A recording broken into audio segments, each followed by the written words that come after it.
Bloomberg Audio Studios. Podcasts, radio, news. Hey, Sarah here.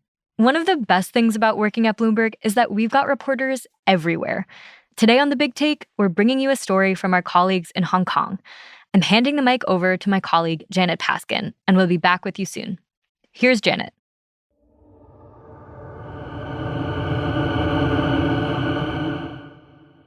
We are now 2 years into the war in Ukraine. And while both sides were running low on ammunition for a while, Russia seems to have solved that problem.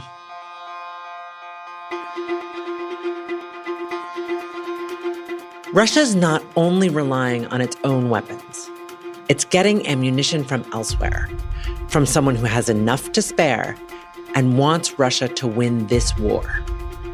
Now, United Nations countries aren't supposed to be selling arms to Russia, so no one wants to take the credit. But there are some pretty good clues about where all this ammunition might be coming from.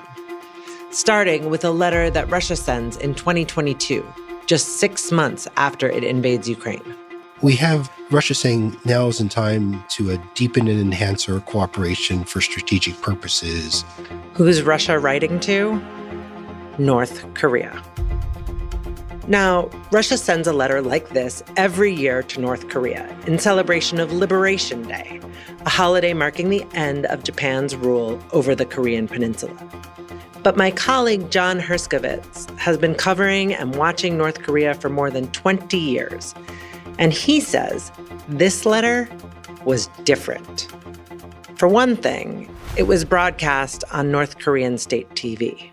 모스크바, 러시아 연방 대통령 울라지미로비치 푸틴과 가.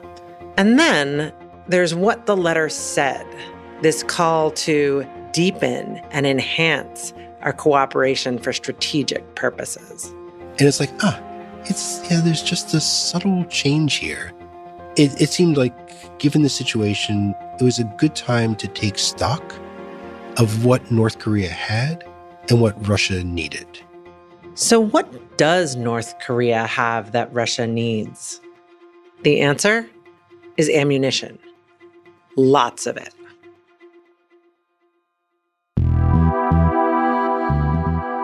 I'm Janet Paskin, and this is The Big Take from Bloomberg News.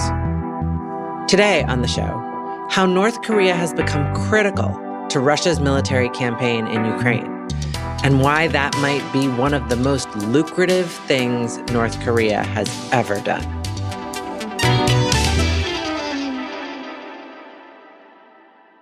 North Korea is one of the most isolated, cut-off countries in the world. And it's not like that letter from Russian President Vladimir Putin straight up says, please send us some ammunition, thank you very much. So I asked John, how do we even know for sure that North Korea is supplying Russia's military? And he said, for one thing, there are satellites that take pictures of North Korea. And images from those satellites do show shipments heading to Russia. There were about 3 or 4 ships which went regularly between Russia and North Korea. And then there are satellite images showing munitions dumps being filled with munitions. So these show the route from North Korea to Russia, across Russia, into munition stubs by the border with Ukraine. On top of that, there was this warning from U.S. State Department spokesperson Ned Price. We have information that despite the public denials that we've heard from the DPRK. DPRK is North Korea's official name, the Democratic People's Republic of Korea. The DPRK is covertly supplying Russia's war in Ukraine with a significant number of artillery shells while obfuscating the real destination of these arms shipments by trying to make it appear as though they're being sent to countries in the Middle East or North Africa.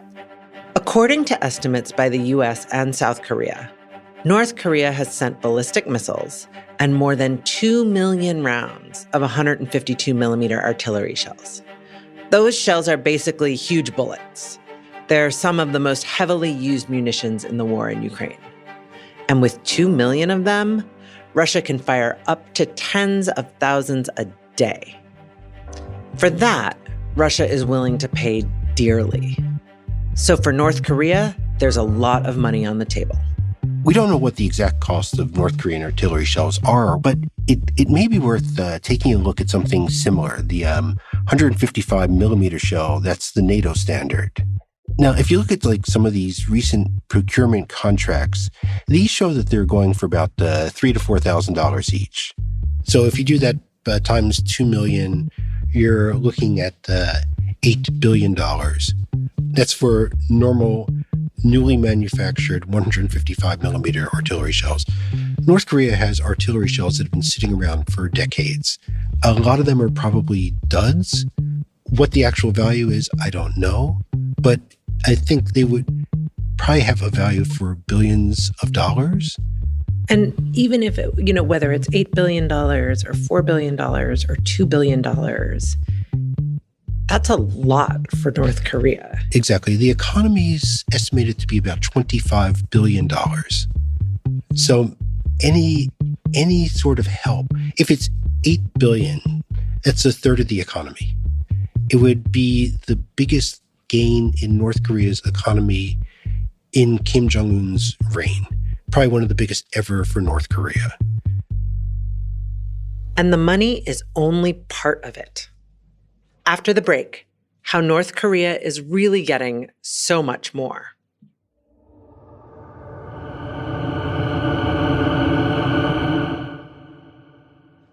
Officially, both North Korea and Russia deny that there's any arms trade underway. But at the same time, they're not being very subtle. Russian military leaders are visiting Pyongyang, and North Korea is showing off its inventory. Kim Jong-un took Russia's defense minister to an exhibition hall and showed him all of his latest weaponry. Missiles, anti-aircraft systems.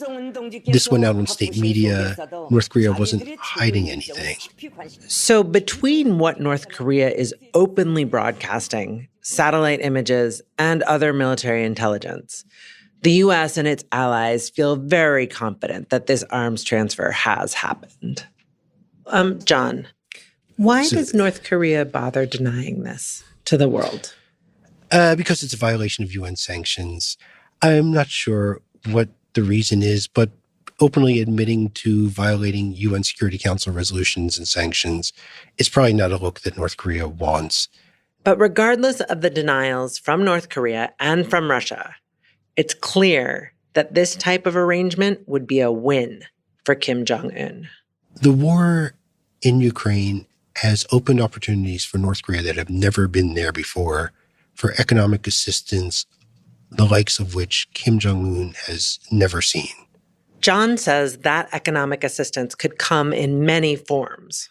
North Korea has so many needs, it's really difficult to say what it can be getting when it needs food, it needs fuel, it needs cash, it needs technology, it needs armaments. Kim Jong-un wants to put more satellites in orbit, so he needs Russian help for that.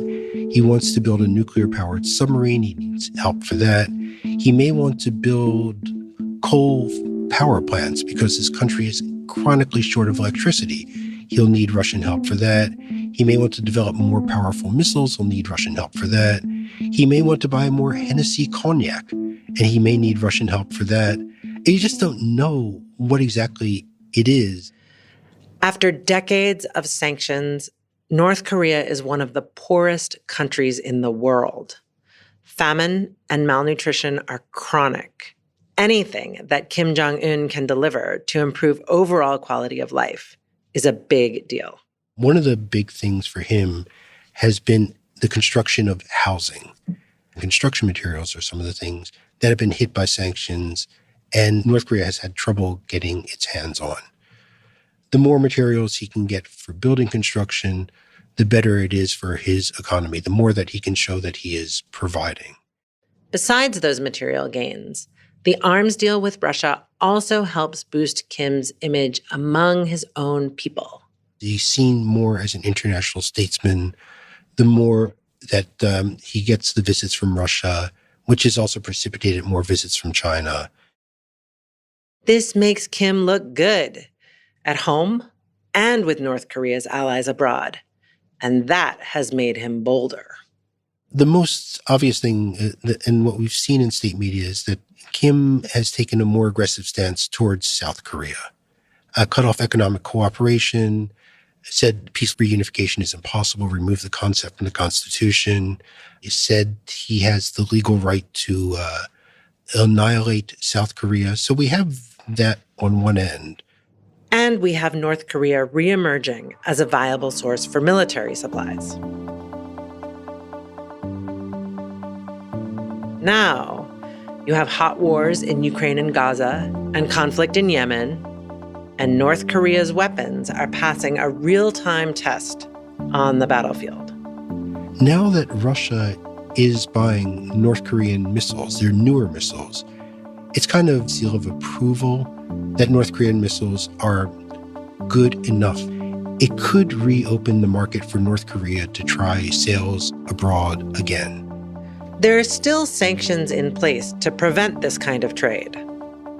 But Russia has defied UN sanctions. North Korea has tried to find ways to get around UN sanctions.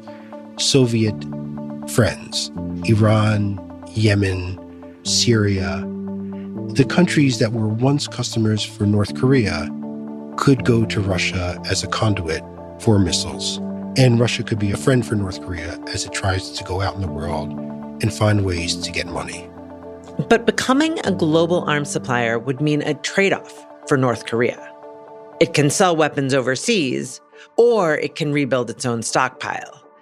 But it can't really do both. One thing to consider as well is that these stores of artillery that North Korea has had waiting for years are not as big as they once were. North Korea hasn't fought a war since 1953. They have thousands of artillery pieces which are positioned along the border to face off against South Korea. And the idea of an initial North Korean attack would be to rain down hundreds of thousands of shells onto South Korea, which will be much more difficult now that it's sending so many of its shells to Russia. Right now, there are no signs that this arms trade between Russia and North Korea will end anytime soon. Earlier this year, the two countries' foreign ministers met in Moscow, and North Korea said that Putin has accepted Kim's invitation to visit Pyongyang soon. The closer these two get, the more the pressure mounts on Ukraine and its allies. Ukraine's supplies are dwindling. Europe has pledged 1 million artillery shells a year to Ukraine, but it's having trouble meeting that. So Ukraine is rationing ammunition, and its air defenses are also under pressure. The more missiles North Korea provides to Russia, the more air defenses Ukraine has to deploy to shoot down North Korean missiles, Russian missiles, drones. These are not sophisticated weapons. They're not difference makers. But now with Ukraine's stocks drying up, they could be.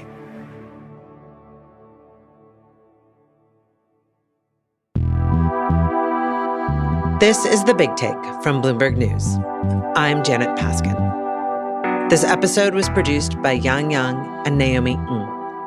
Caitlin Kenny is our editor. It was mixed by Veronica Rodriguez and fact-checked by Tiffany Tsoi. Blake Maples is our sound engineer. Our senior producers are Naomi Shavin and Gilda DeCarli. Elizabeth Ponsat provides editorial direction. Nicole Beamster-Bower is our executive producer, and Sage Bauman is Bloomberg's head of podcasts. Thanks for listening. Please follow and review The Big Take wherever you listen to podcasts. It helps new listeners find the show. We'll be back on Monday.